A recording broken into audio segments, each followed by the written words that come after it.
We've got the coolest, most innovative GOAT format decks of September to go over today. Each month, I comb through every tournament placing deck list of GOAT format to give you the highlights so that you can be prepared for your upcoming GOAT format tournaments.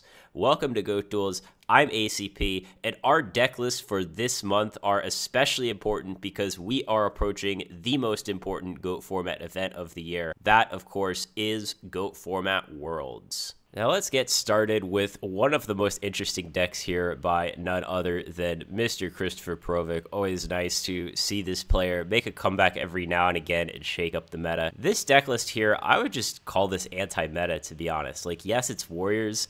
Some people call this Flip Warriors, but there's only like one flip effect. It really is anti-meta, right? Like, if you just look at the cards in the deck, it's just all of the best cards against the meta. Spy, we just made a video about why this card's amazing. Zombira the Dark, great against Warriors, of course, can kill defense position Chaos Sorcerers if your opponent is not careful.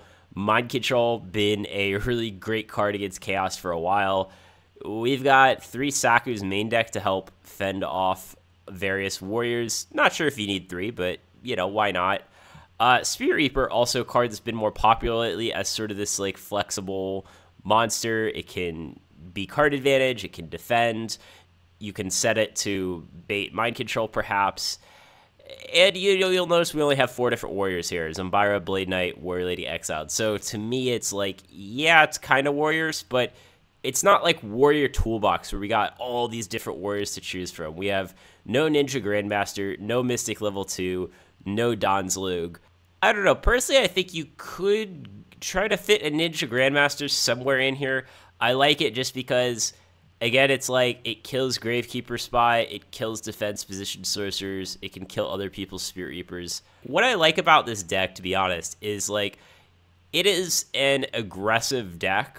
Mostly, of course, it's kind of like this mid-range / aggressive deck, but it deals with opposing spies a lot better than most. Like, Zombira can attack over 1 spy, which isn't great, but like, it's better than not being able to deal with a spy. But then we've got the 2 Zaborgs, deals with the spy really well. If Zaborg ends up in the grave somehow, maybe they like Delinquent Duoed it, we can bring it back with Premature. Now that can attack over a spy. So it really is this deck that's kind of based around like, hey, I'm going to be good against the meta. You know, with Zaborg to handle spies, Mind Control to handle like Faith and Nikochis, Saku's to handle the Warriors. You know, nothing here like jumps out as an unusual choice per se, but seeing all of these choices together in the same deck is kind of unusual. Side deck, not too much I want to talk about here. I will say it's interesting that we have like 3 Dust Shoots in the side, 0 Dust Shoots in the main. I don't know if that was like a player preference thing. You normally don't see Dust Shoots in the side much. Normally it's either like you main them or you don't play them at all. I think a lot of people will take this deck list and fit some Dust Shoots in the main. Like, I could see a lot of people cutting like 1 Saku, 1 Mind Control for 2 Dust Shoots in the main. Not saying you should do that, it just wouldn't shock me if other players did. So I really like this deck list. It's clear that Chris, despite not really playing a ton of GOAT format, he understands the meta, he understands what the counters to the meta are, and I could see a deck list like this being very good in a tournament like Worlds where most people are playing meta decks, and those decks are often open to being countered. However, if people get familiar with this deck list and what the choices are, how it plays, maybe it won't be as effective to some extent. You might be able to say Chris's success could be partially based on the element of surprise, but that is yet to be seen. Our 3rd place deck by Gracie here is, I would just call this light beatdown, to be honest. Most people seem to be calling this Fairies, but there's no actual Fairy synergy in this deck. It's not like you're playing a card that says all Fairies get plus 500 attack or something like that. So yeah, I don't want to make this whole video about, you know, criticizing the naming conventions, but to me this isn't Fairies. You know, I will say I looked at this deck for a while, and I'll be honest here, guys, I still feel like I don't really get it, in the sense that, like, you know, obviously the sort of unusual card in the deck is Agent of Creation Venus. You know, this card has been good in advanced format at various points in time, like with agents and such, and with, you know, the synchro and exceed mechanics, but obviously we don't have that going on here. You know, it provides some deck thinning, of course, but then, you know, we can risk drawing the shine balls, which is never good. people have tried to make this card work in GOAT format before. You know, there were decks that would play like Good Goblin Housekeeping or something like that to put the Shine Balls back into your deck. We don't have that here. I'm not saying you need that, but it's interesting because we're only playing 2 Shine Balls, not 3. So if we draw even just 1 Shine Ball, I feel like, okay, what exactly is this Venus supposed to be doing here? You know, I don't know. We've got Shining Angel as well. Of course, you know, people know that I am a fan of Shining Angel. We've got some okay targets. We could get Warrior Lady. We can get Faith, but if we get Faith, I don't know what we're doing with it. Like, we're not playing Tsukiyomi or Book of Moon, so we don't, like, have that synergy going on. We can obviously get Shine Balls, but we don't want to do that because then they're not available for Venus. I mean, I will say, if we're looking on the positive side here, I think Freed is, like, a good card in general. I mean, it is a +1. Keep in mind, though, that Book of Moon basically always stops this. So they can use Book of Moon in 2 ways. One is that they can, of course, Book of Moon their own monster, so it won't be face up anymore. Or they can Book of Moon the Freed itself, because Freed checks its attack at resolution. So say, I don't know, you have something with, like, high attack and low defense in play. Like, maybe you have I don't know, you've got, like, a Blade Knight in play. That's probably a good example. You know, if your opponent summons Freed and says, hey, I'm going to try to kill your 2,000 attack Blade Knight, you don't have to, like, book your own Blade Knight. You can just book the Freed, and the Blade Knight will live. So that's something that you should be aware of. I don't know if Gracie's opponents knew that. You've got, like, a mini toolbox engine in here with 1 reinforcement. All of these cards are good. We got 2 Zaborgs, which, you know, again, I like Zaborg. I think it's one of the best cards in GOAT format. We've also got 1 return, which I like. You know, it is nice because we have this return engine in the form of Freed, which is searchable by reinforcement of the army. And then we've got Soul of Purity and Light to fuel the return further. You know, at various points in GOAT format, people had tried an idea of like, oh, I'm going to play a light deck with like Soul of Purity and Light and Sacred Crane, and then Dimension Fusion my Cranes back and like draw some cards. I mean, maybe that's something you could do here, and then you would play, like, Reinforcement of the Army for either Freed or Marauding Captain, which has synergy with Sacred Crane. That's an idea, too. I just kind of feel like Venus, like, it's a fun card. You want it to be good. GOAT format would certainly be more interesting if this was a top-tier card. But at the same time, like, I don't know what we're supposed to be doing with this. On one hand, it's like, okay, you could Venus for some Shine Balls, and unless your opponent has, I don't know, like, Tribe or Azura Priest, the Shine Balls will be sticking around for a couple of turns. Maybe attribute them for Zaborg, but I kind of feel like the risk isn't worth the reward. There are some good things, like if you're up against a deck with Gravity Bind level limit, like, okay, this is a 1600 level 3 monster that can attack under that. I don't know, man. I'm trying to come up with reasons to like this deck, but I'm drawing a blank. I mean, yeah, we can combo the Shine Balls with Creature Swap. That's nice. Obviously, we can swap over the Shining Angels, too. If you're going to take away one thing from this deck, to me, it's that if you're good, you can win with kind of a tier 3 deck like this, right? You know, it's 3rd place and, I don't know, like a 50-person tournament or something. That is a pretty good placing, right? If you just forget about the deck, Gracie got a really good placing in a tournament with good players. That in itself is worth mentioning. Obviously, Gracie knew how to play this deck, maybe caught some of their opponents off guard.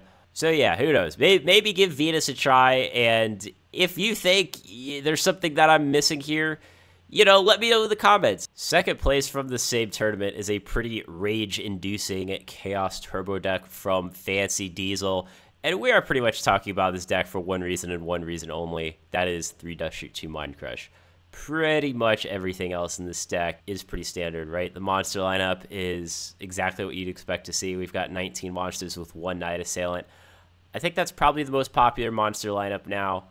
And then all the spells, pretty standard. No Book of Moon's main, only 1 Book of Moon inside. Not sure if I like that or not. But, again, we've got the 3 Dust Shoots, 2 Mind Crush. Now, anyone who hasn't been living under a rock knows Dust Shoot is quite good in GOAT format, particularly against these kinds of Chaos decks. So a lot of these Chaos decks are playing Dust Shoot essentially just for the mirror. We've got 3 copies. Some people like 2, some people like 3, depends on who you ask. And we've got 2 Mind Crush to go with our Dust Shoot. You know, I will say, if you go first open Dust Shoot Mind Crush, your opponent is going to be super tilted, and you might just win the game on that alone. You know, Mind Crush, if you discard something, I don't know, like say they're Potty Greed, that is obviously pretty huge. Yeah, I think this is definitely a viable strategy here. Now, against an aggro deck like Warriors or Earth aggro, yeah, this Death Shoot Mind Crush probably isn't going to be what you want, but we've got the side deck for that, of course. Now, Mind Crush, of course, it's worth talking about how this card works a little. First of all, you need at least one card in your hand to legally activate Mind Crush. And note that you have to declare the card that you're naming with Mind Crush as you activate it. So say, you know they have a Tsukiyomi in their hand, let's say, and you go activate Mind Crush, name Tsukiyomi. Your opponent can chain their discard trap, discard their Tsukiyomi, Mind Crush will resolve, they won't have the Tsukiyomi, and then you have to discard. So that's something that you have to be careful about. Your opponent can use this Mind Crush against you if they discard the named card in response. But the good news, though, is that there are a lot of cards in the format that this kind of just counters. So if your opponent flips Magician of Faith, gets back Pot of Greed, you can go, okay, flip Mind Crush, name Pot of Greed. Spirit Monsters, Tsukiyomi, Azura Priest, you can name that. I will say also that if your opponent just goes turn 1, Thunder Dragon, discard, get 2 more Thunder Dragons, just going Mind Crush, discard your 2 Thunder Dragons is a pretty decent play. Because now, those 2 Thunder Dragons, they won't have them to discard to Graceful. They won't be able to discard them to their Raigeki Break or their Tribe Infecting Virus, etc., etc. Now, of course, if you Mind Crush early on, discard their 2 Thunder Dragons, their hand size will be a lot smaller. So if you top deck a Dust Shoot later, it might not be live. So there are definitely some trade-offs here. Mind Crush can be decent on its own. Sometimes keep in mind, too, if you're a decent GOAT format player, you could also just have the read, right? Go, oh, based on the way they're playing, I think they have a Chaos Monster in hand or something. So I'm going to activate Mind Crush, name Chaos Sorcerer. And sometimes that can be kind of a low-risk play. Say your only card in hand when you have Mind Crush set is Sinister Serpent. You could just Mind Crush and go okay, if I call it wrong, I only go -1. But if I call it right, maybe I win the game. Looking at the side here, I just want to say there's a lot of stuff against Warriors, 3 Zumbira, 3 Saku, Torrential. You're going to need a lot of stuff to side against Warriors just because, yeah, you're probably going to want to side out the Dust Shoots, the Mind Crush, and the Crossouts. That's at least 7 cards. And, maybe some of these monsters too. You probably want to side out Night Assailant versus Warriors as well. So looking at the side, I think there's probably 10 cards you're siding it against Warriors, which sounds about right to me. I'm not sure that I like this deck for the World's meta, where I think I would probably expect a fair bit of Warriors. But then again, versus Warriors, you can Mind Crush to counter their reinforcement of the army. So who knows? Maybe it's not so bad against Warriors. And last but not least, we have a first place Panda Burn deck from Axel Di Bello. This was in an Italian tournament that I think had 190 players. Quite a bit. I believe this was the biggest GOAT format tournament of September. So, I always like the Italian people come out to play. And I think this deck has some interesting innovations. We got some standard stuff. 3 Chain Energies now is pretty normal in these Panda Burn decks, although you certainly don't have to play it. There's also the synergy that we've talked about before, which is Chain Energy Trunade. If you Chain Energy and your opponent sets a bunch of back rows, you can Trunade them all back, activate your Chain Energy again, make them have to pay twice, basically. Trunade also has some synergy with Panda. But I like that we have 3 Big Shield Gardenas. I think this card is kind of underrated in GOAT format. Even more so if you expect a lot of people to be maining Mind Controls, right? Like that Chris Perovic deck we looked at earlier. That will give you, 2 crossouts this can shake off and the 3 Mind Controls. And this card, of course, really good with level limit because the level limit stops it from switching to attack mode. And one way or another, your opponent will probably have to take some damage to get rid of this, unless, say, maybe they cross out it to flip it face up and then banish it with a Chaos Sorcerer or something. Other than that one play, they'll basically have to take some damage to get rid of this. So Big Shield, it's a good defensive card, and in a way, it's kind of also a burn card. And, I think a lot of people won't realize that Crossout and Mind Control are just kind of mediocre against this deck. What are you going to cross out? One of their 2 jars, and that's basically it. So most people probably won't be siding out Crossout against this deck, and it'll almost be a semi dead card. You know, I will say the one thing with these chain energy decks is I feel like sometimes you can just lose to Heavy Storm. Like, you just set all your back rows, activate chain energy, and they activate Heavy Storm, and you cry. Of course, you know, one thing that's going to stick out like a sore thumb is this deck is playing 41 cards. I don't think you need 41. I think this player is probably like a little too scared of Decree. You'll see Breaker, MST, and 3 True Nades all in the main deck. I don't think you need all those. Like, I think you just cut one of those cards, probably just the MST, to be honest. Just cut the MST, go to 40 cards, in my opinion. Throw this MST in the side. You'll notice we even have a double snare here in the side as another Decree out, which, you know, I think is fine. Maybe you could have included a Mobius here, right? With the big shields, that gives you some decent tributes maybe for Mobius. Giant Rat can help keep your board presence, tribute for Mobius. I don't know, just something to think about. But, you know, Panda Burn's been doing pretty well all year, to be honest. Hasn't really had a super big performance, but getting first out of 190, I think is pretty good. So in a tournament like Worlds, I think you could definitely consider playing Panda Burn. We've seen it do well in tournaments like Worlds before. So if you think that maybe that's going to be the day when people forget to put Mystic Walks in their side, you know, maybe everyone is super scared of Warriors and they're siding 10 cards against Warriors instead of Panda Burn, maybe play something like this. You know, I think Rescue Cat could be good too as another deck that often plays Panda True Nade. Which variant you go with, I think, is to some extent down to your preference and style.